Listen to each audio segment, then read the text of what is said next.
Welcome back to propertytv.in.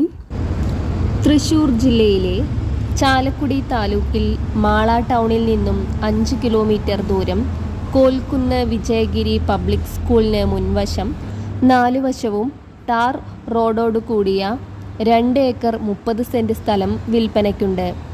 Residential commercial ആവശ്യങ്ങൾക്ക് ഒരുപോലെ ഉപയോഗിക്കാൻ കഴിയുന്ന പ്ലോട്ടാണിത്. ഈ വസ്തുവിൽ ജലലഭ്യതയ്ക്കായി കിണർ സൗകര്യവും കുഴൽക്കിണർ സൗകര്യവും ഉണ്ട്. 950 കവുങ്ങ്, 60 തെങ്ങ്, 50 ചന്ദന മരങ്ങൾ തുടങ്ങിയ ഫലവൃക്ഷങ്ങൾ ഉണ്ട്. എല്ലാം 4 കൊല്ലം പ്രായം വരുന്നതും വിളവ് ലഭിച്ചു തുടങ്ങിയതുമാണ്. ഈ വസ്തു 50 സെന്റ് വീതം മുറിച്ചും കൊടുക്കുന്നതാണ്. ആവശ്യമുള്ളവർ വീഡിയോയിൽ കാണുന്ന നമ്പറിൽ ബന്ധപ്പെടുക.